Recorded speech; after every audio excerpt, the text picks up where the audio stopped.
Tonight, I dine with ghosts. This wasn't some campfire story. I literally investigated a haunted dinner, not just for a fright, but to uncover the unsettling truth of a family's final, spectral feast. Prepare yourself, because the secrets I unearthed from their past are more chilling than any ghost story you've ever heard. The old Blackwood estate sits like a decaying tooth against the Texas sky, 30 miles outside of Amarillo, where the plains stretch endlessly into darkness. Local folks have whispered about this place for generations, but it wasn't until I received a call from Elena Rodriguez, the estate's current owner, that I understood the true nature of what haunts these grounds. She didn't just inherit a house. She inherited a dinner party that's been going on for over a century.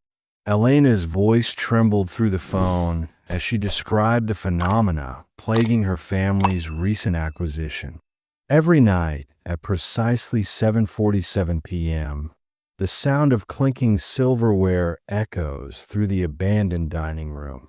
The smell of roasted meat and burning candles drifts through rooms that haven't seen a meal in decades.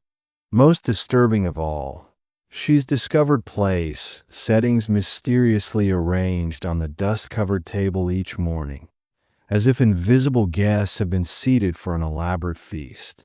The Blackwood estate's history reads like a Gothic tragedy written in blood and betrayal. Built in 1887 by cattle baron Jeremiah Blackwood, the mansion served as the centerpiece of a sprawling ranch empire. But prosperity couldn't protect the Blackwood family from the curse that locals claim followed them from their ancestral lands in Scotland. The official records state that the family disappeared during a severe blizzard in February 1889, but the ranch hands who found the house weeks later told a different story. One that was quickly buried by authorities who preferred neat explanations to supernatural truth. According to those hushed testimonies, the dining room table was set for 12 people, with expensive china and crystal glasses filled with wine that hadn't frozen despite the house's broken windows. The food, they claimed, looked freshly prepared, a massive roast still steaming, vegetables glistening with butter, bread that felt warm to the touch. But no bodies were ever found. The only trace of the Blackwood family was the lingering scent of their final meal, and 12 chairs pulled back, as if the diners had simply stepped away from the table. I arrived at the estate just as the sun began its descent toward the horizon, casting long shadows across the overgrown gardens, where wild roses now grew in twisted, unnatural patterns. My equipment case felt heavier than usual as I hauled it up the crumbling front steps. Digital voice recorders, electromagnetic field detectors, infrared thermometers, and a collection of antique dining implements I'd acquired specifically for this investigation. If the Blackwood family was still hosting their eternal dinner party, I intended to be properly equipped to join them. The front door groaned open at my touch, revealing an interior frozen in time. Dust motes danced in the fading daylight, streaming through cracked windows. But beneath the decay, I could see traces of former elegance. Faded wallpaper depicted hunting scenes and pastoral landscapes, while a grand staircase curved upward into shadows that seemed to move independently of any breeze. But it was the dining room that drew me like a magnet, a cavernous space dominated by a mahogany table that could easily seat 20 people. Elena had warned me about the cold spots, but experiencing them firsthand sent ice through my veins. The temperature near the head of the table registered 15 degrees lower than the rest of the room, and my breath began to fog as I set up my recording equipment. The electromagnetic readings spiked erratically, creating patterns I'd never encountered in 15 years of paranormal investigation. Whatever lingered in this room possessed an energy that defied conventional understanding.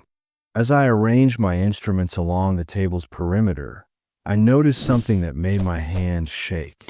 Faint impressions in the dust outline where place settings had recently been positioned. Not random disturbances, but deliberate arrangements of plates, glasses, and silverware. Someone, or something, had been maintaining this table with obsessive care. The realization hit me that I wasn't investigating an abandoned house. I was intruding on an active household where dinner was served promptly at 7:47 p.m. every single night. The grandfather clock in the corner read 7:30 when I heard the first sound, a low humming that seemed to emanate from the walls themselves.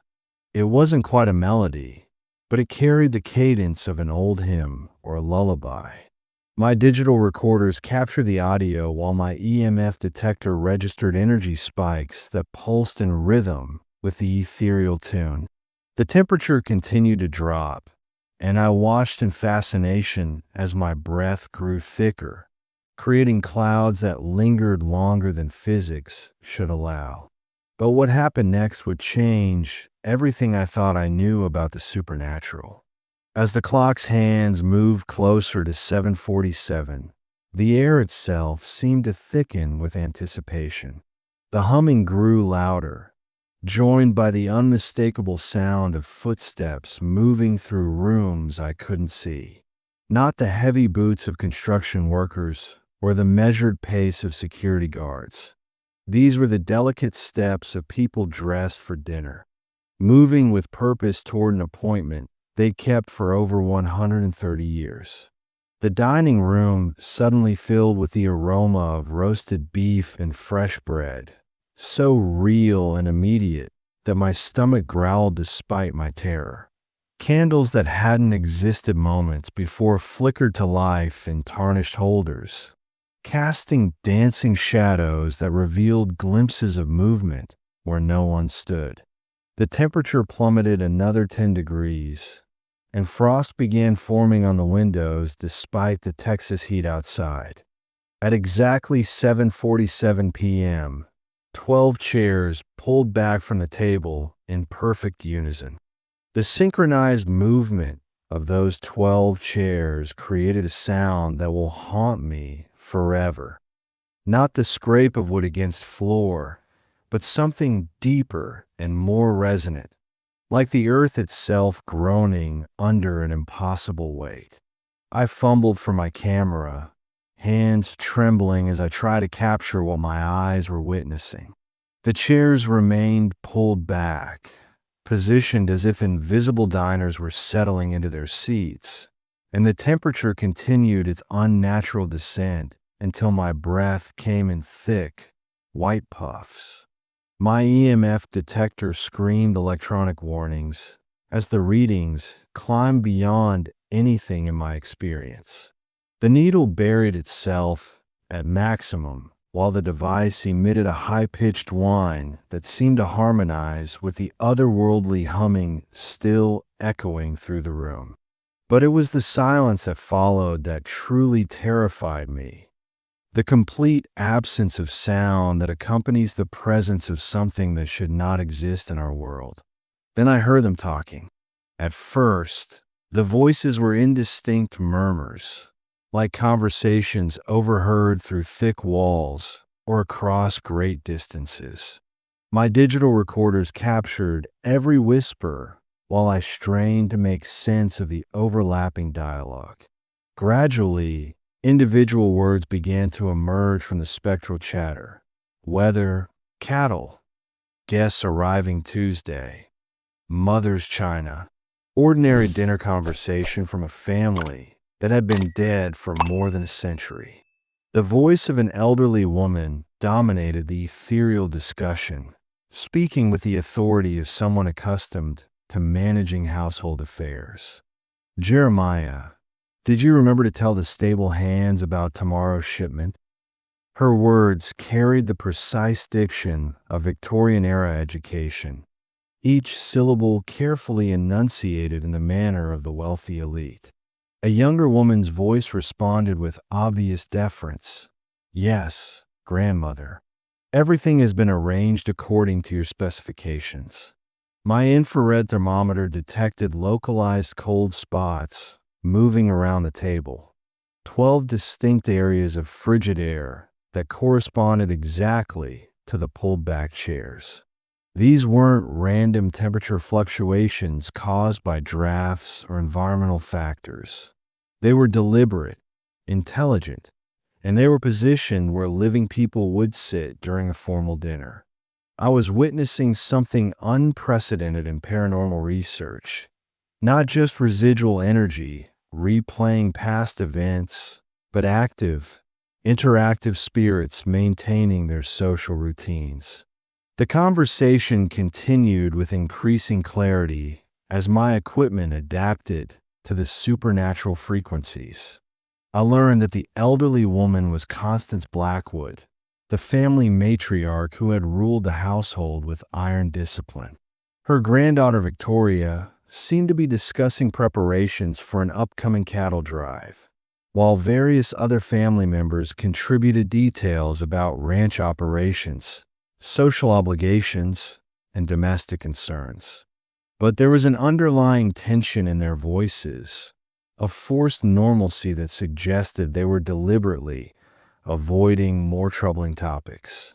As I listened to their spectral dinner conversation, I began to understand the horrifying truth of their situation. These weren't ghosts simply replaying memories. They were trapped in an endless loop of their final meal, forced to maintain the pretense of normal family life, while something far more sinister lurked beneath the surface of their polite discourse.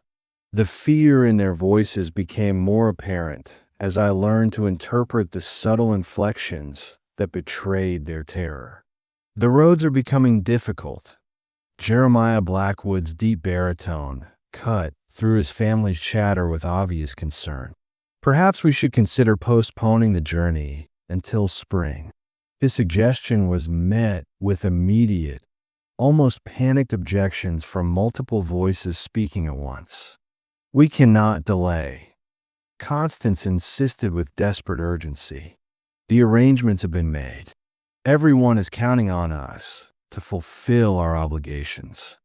But what obligations could bind a family to repeat the same dinner conversation for over 13 decades? My equipment registered another massive energy surge as the temperature dropped below freezing. Ice crystals began forming on the mahogany table surface, creating intricate patterns that seemed to follow invisible plate settings.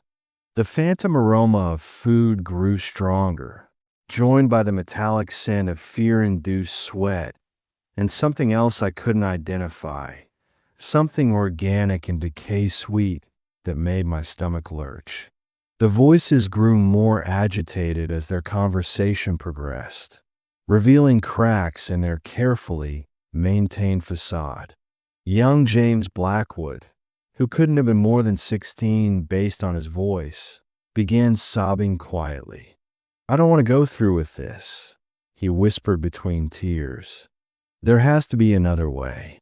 His plea was met with harsh shushing from multiple family members, but not before I caught Constance's whispered response. "Hush, child. They can hear us. They're always listening." Who were they?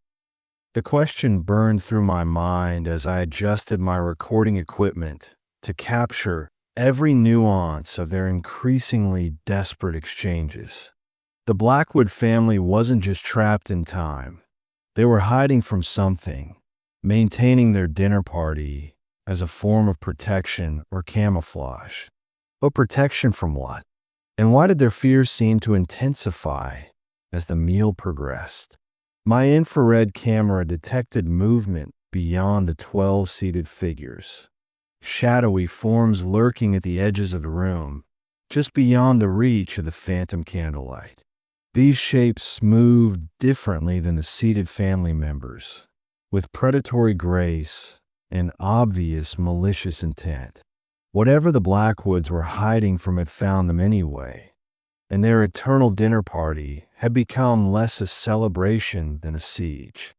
The conversation took an even darker turn as Victoria's voice cracked with barely contained hysteria. "The children in town have been asking questions," she announced to the assembled family. "They know something happened to the Morrison family. They know we were involved." Her revelation was met with immediate, furious demands for silence from every other voice at the table. But it was too late. She had revealed the source of their guilt and the reason for their supernatural imprisonment. The Morrison family. I frantically searched my memory for any reference to that name in the historical records I'd studied, but came up empty. Whatever the Blackwoods had done to the Morrisons had been thoroughly erased from official documentation. Yet here, in this spectral dining room, the truth was finally emerging after more than a century of concealment. The Blackwood family wasn't just victim to supernatural forces. They were perpetrators hiding from supernatural justice. As this realization dawned on me, the shadows at the room's periphery began moving closer to the table. The temperature plummeted beyond anything my instruments could measure, and the phantom candlelight flickered wildly as if buffeted by otherworldly winds. The family's conversation devolved into panicked whispers and barely audible prayers as they sensed the approach of whatever they'd been fleeing for eternity. Something was coming to collect what was owed, and their dinner party was about to become a reckoning. The shadows encroaching on the phantom dinner party moved with deliberate malevolence, but they weren't random manifestations of supernatural energy. As I studied their movements through my infrared camera, I began to discern human shapes within the darkness. Figures dressed in simple farm clothes, their forms outlined by the bitter cold that preceded them.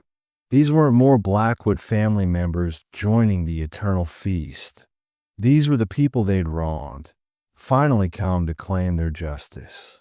My digital voice recorders captured the escalating terror in the Blackwood family's voices as they sensed the approaching presence. Constance's authoritative tone cracked as she addressed someone unseen. "Please, we've honored our agreement. We've maintained a vigil. Surely that's enough."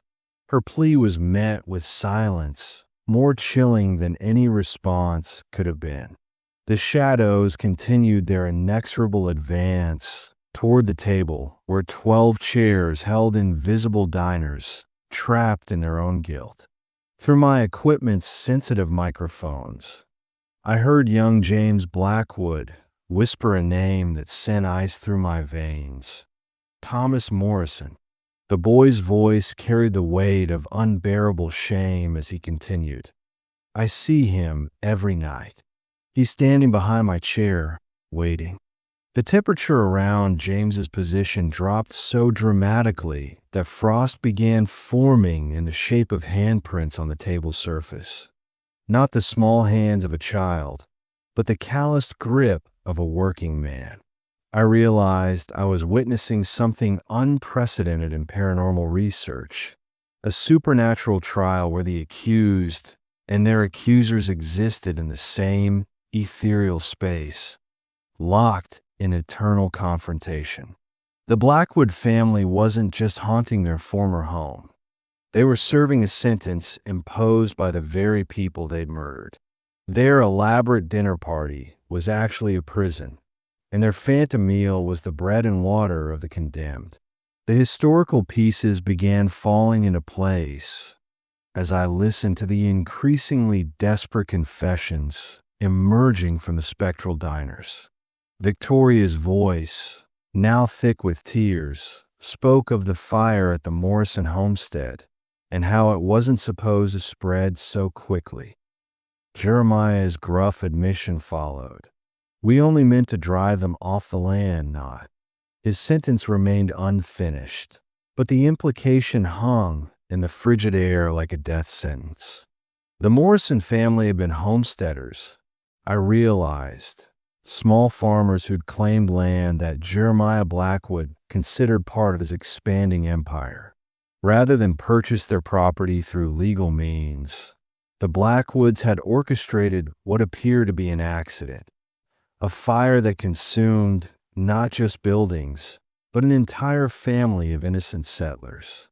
The cattle baron's greed had transformed him and his relatives into murderers, and supernatural justice had been pursuing them ever since.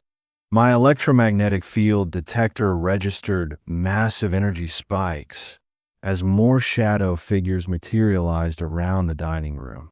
Through my equipment, I counted at least 7 distinct forms, a complete family unit that included what appeared to be small children based on their size and positioning. The Morrison family had arrived for their own long-delayed dinner invitation, and the Blackwoods were about to discover that some debts can only be paid in full. The phantom conversation took on the cadence of a confession as each Blackwood family member was compelled to recite their specific role in the Morrison murders. Constance had provided the plan, using her social connections to discover when the homesteaders would be most vulnerable. Victoria and her sister Catherine had acted as lookouts, ensuring no witnesses survived to report what they'd seen. The men had set the fires and prevented escape, while even young James had been forced to participate by blocking the only road that could have brought help. We thought it would be quick. Catherine's voice sobbed through the supernatural audio feed. We thought they'd run. We never imagined. Her words were cut off by the sound of approaching footsteps, not the measured pace of dinner guests, but the heavy tread of working boots across wooden floors. The Morrison family was no longer content to lurk in the shadows. They were claiming their seats at a table where justice had been too long delayed.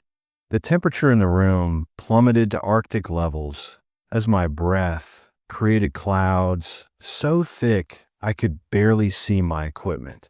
Ice began forming on every surface, creating crystalline patterns that seemed to follow the movement of invisible figures. Through my cameras, I watched in fascination and terror as additional place settings materialized on the table. Rough pottery and simple utensils that contrasted sharply with the Blackwoods' elegant china and silver.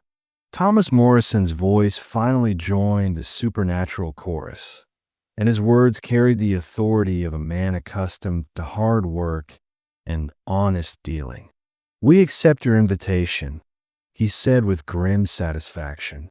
"We've been waiting more than a century to share a meal with you."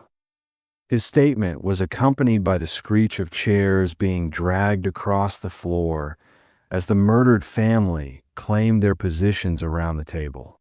The dynamics of the eternal dinner party had suddenly shifted. What had been a prison for the guilty Blackwoods was becoming a courtroom where the victims could finally confront their killers face to face. The phantom meal was about to become something far more significant. A communion between the living and the dead, mediated by justice that transcends the grave. But as I listened to Thomas Morrison's cold voice reciting the details of his family's murder, I began to understand that this supernatural trial had rules and consequences I couldn't comprehend. The Blackwood family's terror wasn't just about facing their victims. It was about what would happen when the Morrison family finally received the satisfaction they'd been seeking for over 130 years. My equipment detected massive energy fluctuations as both families settled into their opposing positions around the ancient dining table. The phantom aroma of food changed from roasted meat and fresh bread to something far more disturbing. The acrid smell of smoke and burning wood, mixed with the copper scent of blood and the sweet stench of decay. The Morrison family had brought their own meal to share, and it was a feast of revenge that had been slow cooking since 1889. The real dinner party was about to begin, and I was the only living witness to a supernatural reckoning that would determine the fate of both family souls. The collision of two supernatural realities created a sensory experience that pushed my equipment and my sanity to their absolute limits.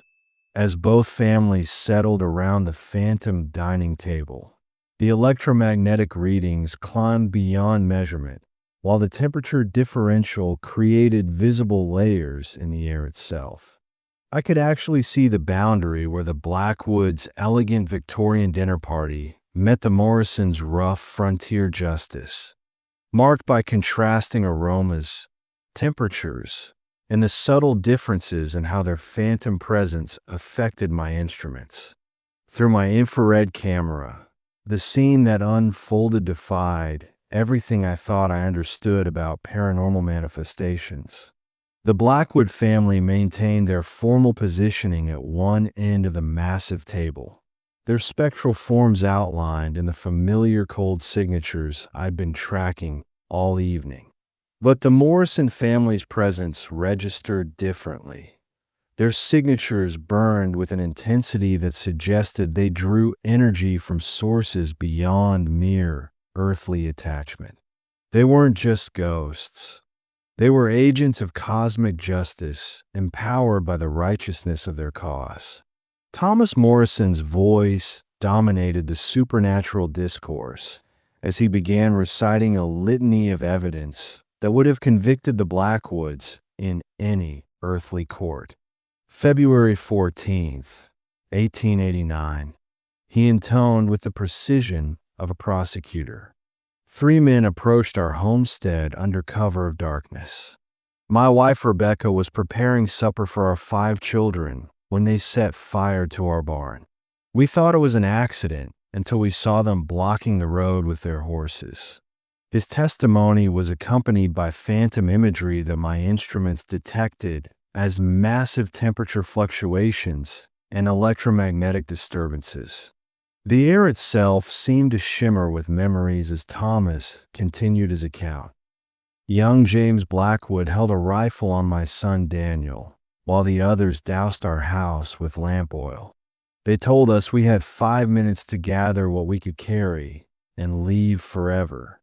When I refused to abandon the land we'd legally claimed, Jeremiah Blackwood struck me down with an axe handle. The Blackwood family's responses revealed the depth of their guilt and the futility of their century-long attempts at justification. Constance's voice cracked as she tried to maintain some semblance of dignity. We offered fair compensation. The law was on our side. You were trespassing on land we'd claimed through prior usage. But her words rang hollow in the presence of Thomas Morrison's unwavering testimony and the phantom evidence that surrounded us. My recording equipment captured Rebecca Morrison's voice for the first time as she joined her husband's accounting of that terrible night. Her tone carried the particular anguish of a mother who'd been unable to protect her children. The flames spread faster than you planned, she accused with devastating accuracy. You thought we'd run like rabbits, but our youngest was sick with fever. Mary couldn't walk, and little Samuel was just learning to crawl. We couldn't abandon them, so we died with them. The revelation that children had perished in the Blackwood scheme added a new dimension to the supernatural trial. My temperature readings detected the presence of smaller figures around the Morrison family's end of the table. The spectral forms of 5 young souls whose innocent deaths had powered their family's century-long quest for justice.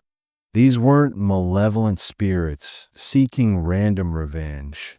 They were a family unit seeking acknowledgement of wrongs that had been deliberately concealed. Victoria Blackwood's confession emerged through choking sobs as the weight of the children's presence overwhelmed her remaining defenses. We saw them in the windows.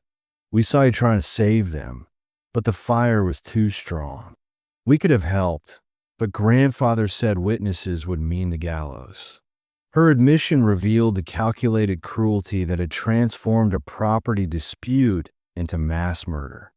The Blackwoods had watched an entire family burn rather than risk exposure of their crime. The phantom feast that materialized around the table reflected the horrifying truth of both families' final meals. At the Blackwood end, elegant place settings held food that grew more rotten and maggot-infested as their guilt became undeniable. Their wine turned to blood, their bread moldered with decay, and their roasted meat revealed itself as something far more disturbing than beef or pork. They were being forced to consume the fruits of their murderous actions, and their revulsion was palpable even through my electronic monitoring equipment. But the Morrison family's spectral meal carried different symbolic weight. Their simple pottery held food that glowed with ethereal light, bread that looked wholesome despite being over 130 years old, water that sparkled with supernatural clarity, and vegetables that somehow conveyed the honest labor of frontier farming. Their final supper had been transformed into communion, sanctified by their innocence and their patient pursuit of justice. Thomas Morrison's voice took on the authority of a judge as he delivered what amounted to a supernatural verdict. We forgive the children who were forced to participate against their will. Young James and Catherine may find peace when they're ready to accept responsibility for their choices. But those who planned and executed our murders must face the consequences of their actions. The electromagnetic chaos in the room suddenly focused into patterns I'd never encountered in 15 years of paranormal investigation. The energy wasn't random or chaotic. It was organized, purposeful, and building towards some kind of climax that would resolve the century-old conflict between these two families. My instruments detected massive pressure changes as reality itself bent around the supernatural proceedings. Jeremiah Blackwood's final confession emerged as a desperate plea for mercy that revealed just how completely he'd been broken by more than a century of guilt. We thought we were protecting our legacy, the ranch, the cattle, the empire we'd built. We couldn't let homesteaders destroy everything we'd worked for. But we became something monstrous in defending it. We became murderers, and we've been paying for it every night since. The Morrison family's response came in perfect unison, 7 voices speaking with the harmony of eternal justice. Payment accepted. The simple phrase carried finality that made my instrument scream warnings as every electromagnetic field in the room suddenly realigned. The temperature began rising for the first time all evening, and the oppressive atmosphere of supernatural tension finally began to lift.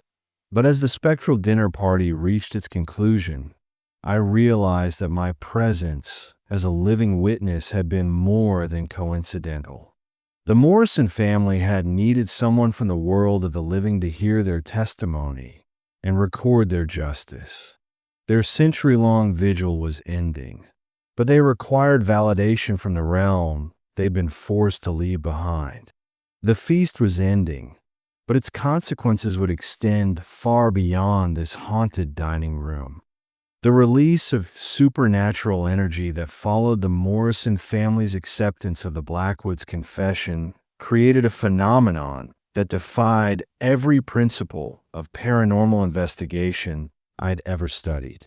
The temperature in the dining room rose so rapidly that my instruments couldn't track the change, while electromagnetic readings fluctuated wildly before settling into patterns that suggested the fundamental spiritual architecture of the room was being restructured.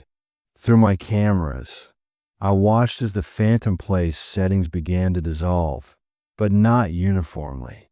The Blackwood family's elegant china and crystal simply faded away like morning mist, their spectral forms growing dim as the bindings that had trapped them for over a century finally loosened. But the Morrison family's simple pottery and rough utensils transformed into something entirely different.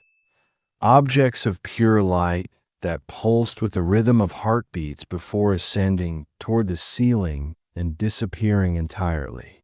Thomas Morrison's voice spoke one final time, but his words were directed at me rather than the guilty family that had shared their eternal meal. The record has been made complete. The truth has been witnessed by the living and properly documented. Our business here is finished. His statement carried the satisfaction of a man who had finally seen justice served, but it also held a warning that made my blood chill. But remember this, investigator. Not all spirits seek justice. Some seek only darkness, and they're drawn to places where the innocent have suffered. As the Morrison family's presence began withdrawing from the dining room, I realized I was witnessing something unprecedented in paranormal research, the actual resolution of a supernatural conflict. Most hauntings persist because the underlying issues remain unaddressed. But this case was different. The Morrisons had achieved their goal of forcing acknowledgement and confession from their killers, while the Blackwoods had finally faced the full consequences of their crime. But the departure of the Morrison family revealed disturbing details about the spiritual ecosystem that had developed around their century-long vigil. My electromagnetic readings detected other presences lurking in the shadows beyond the dining room. Entities that had been feeding off the conflict between the two families like supernatural parasites. These weren't human spirits seeking resolution. They were something darker and more predatory, drawn by the intense emotions and prolonged suffering that had saturated the Blackwood estate. The Blackwood family's fate proved more complex than simple release or punishment. As their spectral forms grew fainter, I heard fragments of their final conversations. Not the polite dinner discourse they'd maintained for 130 years, but honest expressions of remorse and terror about what came next. Victoria's voice whispered about darker places and worse punishments, while James pleaded for more time to make amends for his participation in the murders. Only Constance Blackwood seemed to achieve anything resembling peace. Her final words carried the dignity she'd maintained throughout her earthly life and supernatural imprisonment. We chose greed over mercy, and we've learned the price of that choice. May God forgive us for what we couldn't forgive in ourselves. Her spectral form dissolved with something approaching grace, suggesting that genuine repentance might still carry power even beyond the grave. But Jeremiah Blackwood's departure was marked by screams that my equipment captured in frequencies that shouldn't exist in the natural world. As the patriarch of the murderous family, he bore ultimate responsibility for the Morrison tragedy, and his fate appeared to involve transfer to spiritual realms where rehabilitation was unlikely. His terror was so intense that it affected my instruments even as his presence faded, leaving electromagnetic disturbances that continued hours after the formal conclusion of the supernatural trial. The immediate aftermath of the spectral feast left me alone in a dining room that felt fundamentally different from the space I'd entered earlier that evening. The oppressive atmosphere of guilt and supernatural tension had lifted, but it had been replaced by something that might have been worse. An emptiness so profound that it seemed to pull at my very soul. The Blackwood estate was no longer actively haunted, but it had become a spiritual void where too much emotional energy had been expended over too many years. My investigation of Elena Rodriguez's inheritance had answered her questions about the mysterious dinner party phenomena, but it had raised far more disturbing issues about the nature of supernatural justice and the entities that profit from human suffering. The shadows I detected feeding off the family conflict hadn't departed with the resolution of their dispute. They were still present, still hungry, and now deprived of their primary food source. As I packed my equipment in the pre-dawn darkness, I couldn't shake the conviction that my documentation of the spectral feast had consequences extending beyond simple ghost hunting. The Morrison family had used me as their witness, but what if other entities had been watching as well? What if my presence had provided them with information about the living world they couldn't access through their usual methods? The drive back to Amarillo gave me time to process the emotional impact of witnessing such an intensely personal haunting. Most paranormal investigations deal with residual energy or random manifestations, but this case had involved intimate family dynamics frozen in the moment of their greatest shame. I'd heard confessions that revealed the depths of human cruelty, but I'd also witnessed the power of persistent justice and the possibility of redemption even after death. Elena Rodriguez deserves to know that her inherited property is no longer plagued by the Blackwood family's supernatural dinner party, but I'm struggling with how much of the truth she should bear. The knowledge that her estate was built on mass murder might be more disturbing than simply accepting occasional paranormal phenomena. Some secrets carry their own burdens, and the living sometimes suffer more from truth than from mystery. But the investigation has left me with questions that extend far beyond a single haunted property.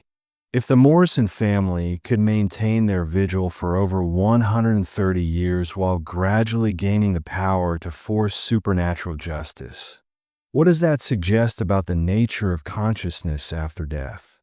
Are there other families still waiting for their own trials, maintaining their own eternal vigils until living witnesses can document their truth?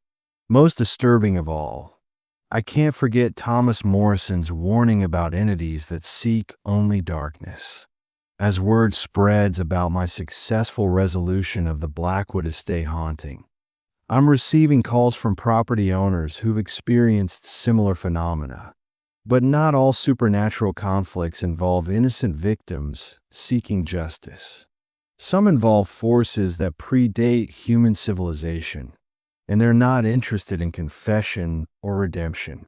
The spectral feast has ended, but I have the unsettling conviction that it was just the first course in a much larger meal. The shadows that fed on the Blackwood-Morrison conflict are still out there, still hungry, and they're learning to adapt their methods based on what they observed during my investigation. Tonight, I dine with ghosts and live to tell about it, but I'm beginning to suspect that the real horror story is just beginning, and this time, I might be more than just a witness to supernatural justice.